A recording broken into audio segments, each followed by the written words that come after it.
Moja ya mchezaji ambaye watu wengi sana wanatamani kufahamu maendeleo yake yamefikia wapi katika kikosi cha Young Africans ni Theodore Pacome Zouzoua, na siku ya jana tulipata taarifa ambayo imerasimishwa, unaweza kusema hivyo, inamhusu mchezaji huyu ambaye amekuwa na mchango mkubwa kwenye kikosi cha Young Africans licha ya kumaliza vibaya kwa maana kupata jeraha kwenye mchezo wa mwisho wa ligi kuu ya Tanzania bara dhidi ya JKT Tanzania, mchezo ambao Young Africans walibuka na ushindi wa magoli 3-0 ambayo yalitosha kabisa kuwafanya kuwa mabingwa mara 5 mfululizo kwenye ligi yetu ya Tanzania. Hali ya Pacome Zouzoua mara ya mwisho, taarifa ambayo iliweza kufikia ni kuwa anatakiwa kuwa chini ya uangalizi kwa takribani wiki 6, na baada ya hapo nini ambacho kinaendelea tunayo taarifa hapa na utamsikiliza vizuri afisa habari na mawasiliano wa klabu ya Young Africans Bwana Ali Shabani Kamwe, ambaye ameelezea vizuri kuhusiana na jeraha la mchezaji huyo na kwa kiasi gani linaweza kumweka nje. Lakini kuna taarifa ya Clementino Mzize, watu wengi walikuwa wanaona kwamba anarejea uwanjani mapema, lakini kwa kila ambacho amekizungumza Ali Shabani Kamwe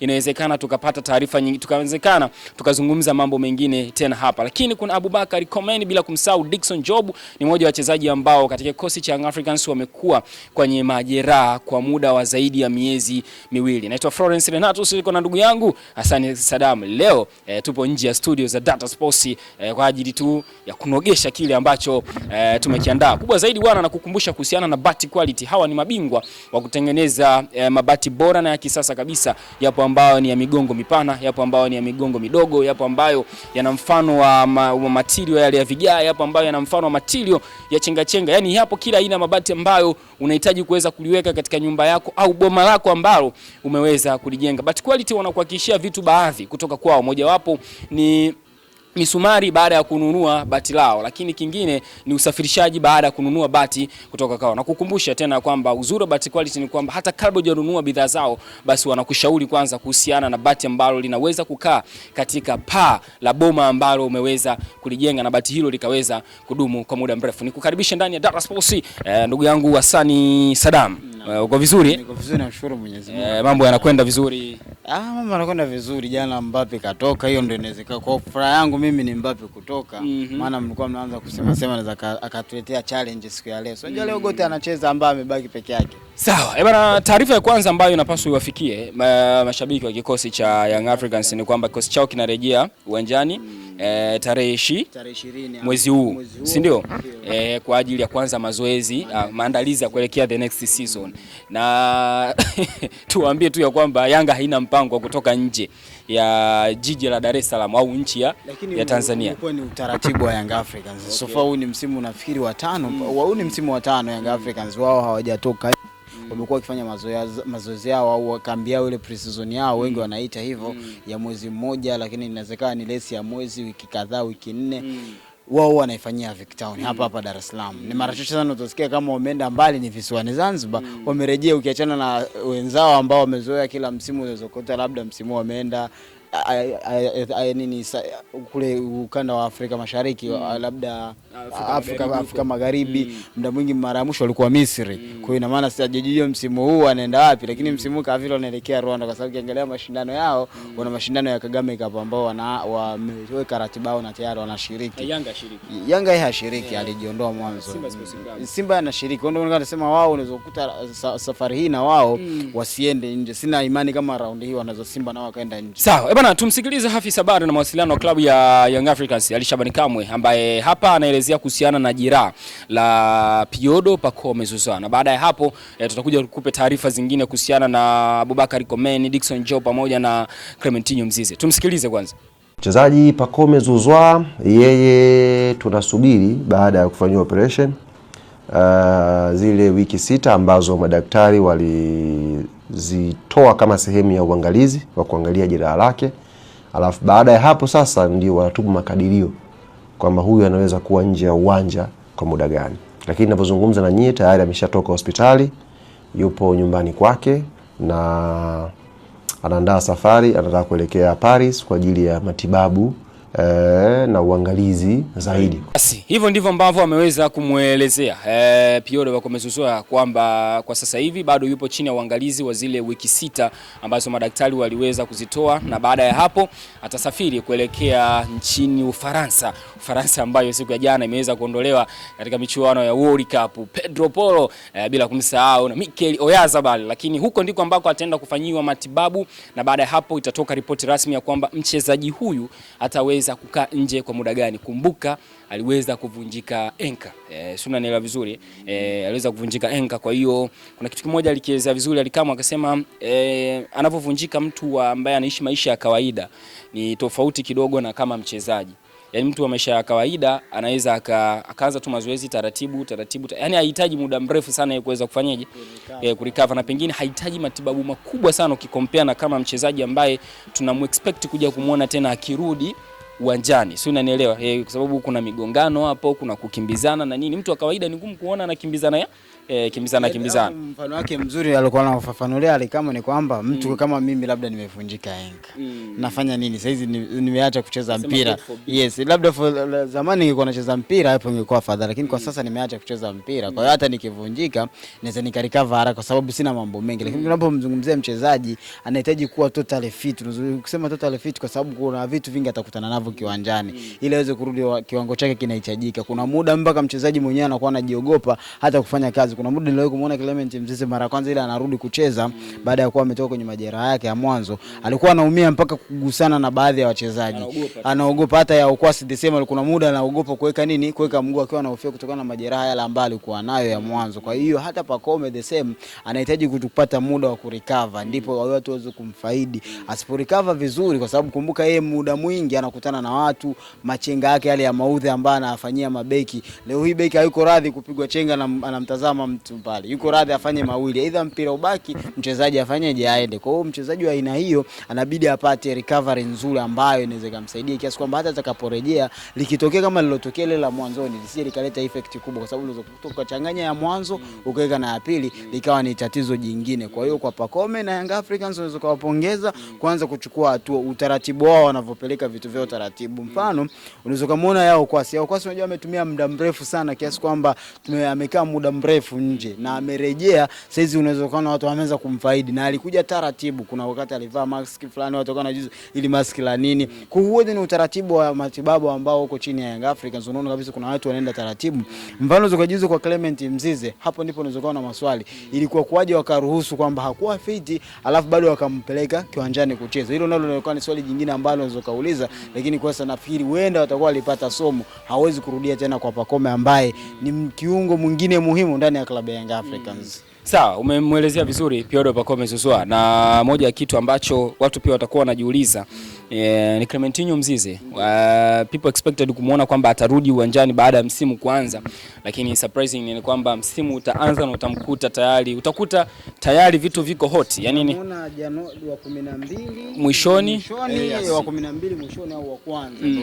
Sasa na hii inamaanisha kwamba inawezekana kwa sababu Clementinho Mzize aliumia toka kwenye michuano ya ilikuwa ni ya CHAN. Baada ya hapo alirudi uwanjani akaonekana kama jeraha lake halina madhara makubwa, lakini bad luck ni kwamba jeraha ndio hilo ambalo limempelekea mpaka kukaa nje kwa muda mrefu.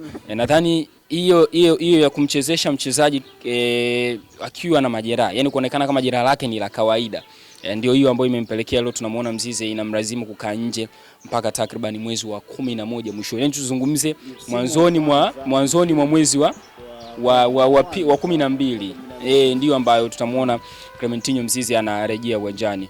No Clementinho Mzize, no Pierre Bakome Zouzoua kwenye flank ya kushoto. Tafsiri nyepesi ni kwamba Young Africans sasa wanapaswa kuwa makini sana kwenye eneo la usajili wa winga wa upande wa kushoto, kwa sababu hawana tena wale wachezaji wao wawili ambao walikuwa wanawategemea. Ndio kingine, ndio maana na tukumbuke ratiba ya msimu kama alivyotangaza rais wa shirikisho la mpira TFF Wallace Karia, anasema kuwa ndani ya mwezi ukashangaa ndani ya mwezi wa 10 mpaka tunafikia mwezi wa 12 zishachezwa mechi nyingi sana kutokana kwamba watakuwa wanaikimbiza ligi ili wewe kuona kama unaweza kaikimbiza mpaka kumaliza. Kwa hiyo hapa Young Africans wanachotakiwa kufanya kwa sasa ni kutofanya masiara Florence kwenye hili dirisha la usajili.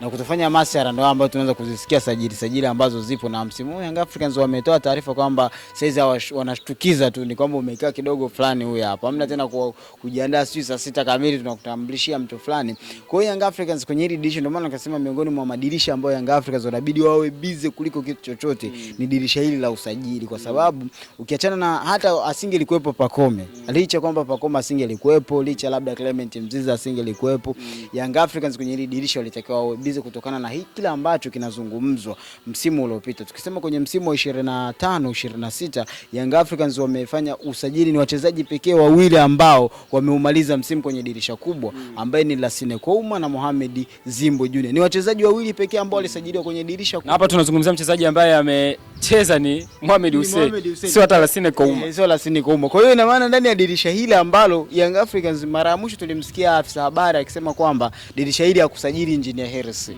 Kwamba hili dirisha walisajili watu wengine au walimwachia benchi mwalimu afanye usajili. Sasa raundi hii ambapo hatakuwa na kisingizio kingine, mind that kwamba leo Engineer Hersi hatofeli tena kwenye usajili, akasimama mbele akamwambia hatakuwa na excuse nyingine aina yoyote ile ambayo atakuja kumwambia mwananchi akamuelewa. Kwa hiyo ina maana raundi hii anabidi awe makini. Tayari amemleta mwalimu, hicho ni kitu cha kwanza kizuri. Kambi imetangazwa ni tarehe 20. Nyota baadhi kuna ambao wameongezewa mkataba, kuna baadhi wameachwa.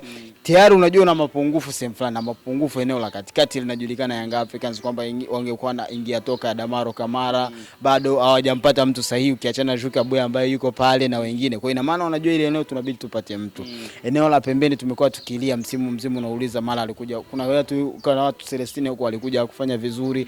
Kuna baadhi ya nyota wengine Ofen Chikola hakufanya vizuri. Kwa raundi hii sasa tunafanyaje katika tatizo hili? Tunajua Pacome hatuna katika huu msimu, au hata kama tutakwenda ni msimu unakuja kwa sababu taarifa zake bado hazijatoka rasmi. Kwa ina maana Young Africans ndani ya dirisha hili ndio dirisha pekee ambalo anabidi waprove watu kwamba kile ambacho kilifanyika msimu uliopita ilikuwa ni kosa. So this time hataki tena kurudia ile kosa ambalo tulilifanya. Hilo ndio naweza nikasema. Sawa, hebu tumalize na taarifa ya Dickson Job. Yeye taarifa yake ni njema, anarejea uwanjani na tayari ameshaanza kufanya mazoezi mepesi.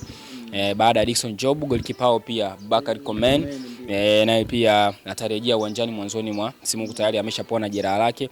Kwa hiyo inawezekana tukamuona Hussein Masalanga akirudi katika kikosi cha Singida Black Stars, inawezekana ikawa hivyo, au akaendelea kumbakiza kwa sababu ukitazama pale akirudi Komeni, maana yake kuna Komeni, Masalanga, Msheri, mbele kuna Jigi Diara. Sawa, wengine watacheza kwa muda gani? Wengine wanachagua na mashindano. Ni mfano kama ukizungumzia tournament msimu huu, ligi itakuwa imebanana na vitu vingi. Kuna ukiangalia kama ukianza kuna mashindano ya Muungano Cup, kuna mashindano ya Mapinduzi Cup, kuna mashindano ya ndani ya ligi kuu, lakini at the same time bado ina maana ndani Yanga atakuwa anashiriki mashindano matano msimu huu, kama atashiriki Muungano, kama atashiriki na kombe la Mapinduzi Cup. Kwa ina maana akiongeza matatu, klabu bingwa barani Afrika, kombe la shirikisho na nini, kombe la CRDB Federation Cup ukiweka na ligi kuu. Kwa ina maana mashindano ni ya kutosha, zaidi ya mashindano 4 kwenye msimu. Ina maana na kikosi umeambiwa ligi imebanana. Kwa hiyo ile fatiki ya baadhi ya nyota ambao tumekuwa tunazungumzia msimu uliopita, raundi hii hatutaki kuisikia kwa sababu tayari umeruhusiwa kusajili wachezaji 40.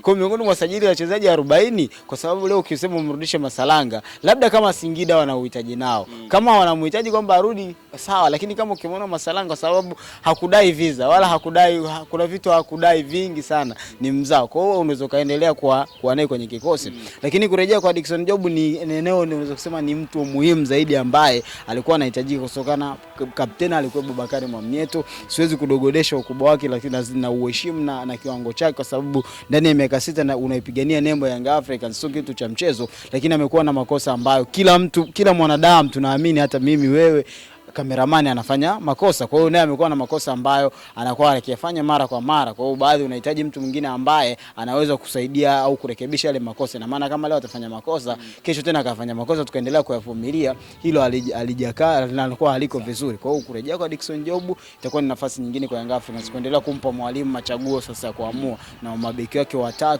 4 anaamua sasa nimweke nani kutokana na mchezo utakapokuwa. Sawa bwana, ndugu yangu huyo Hassan Saddam, leo nilikwambia tuko tuko nje ya ofisi zetu za Dar Sports. Umetuzoea kutuona kwenye zile mic zetu zile. Sasa leo tunatoka kidogo na sisi tunakuonyesha sehemu ambayo tunaijua. Unajua na sisi tunakuonyesha wapi tunapajua.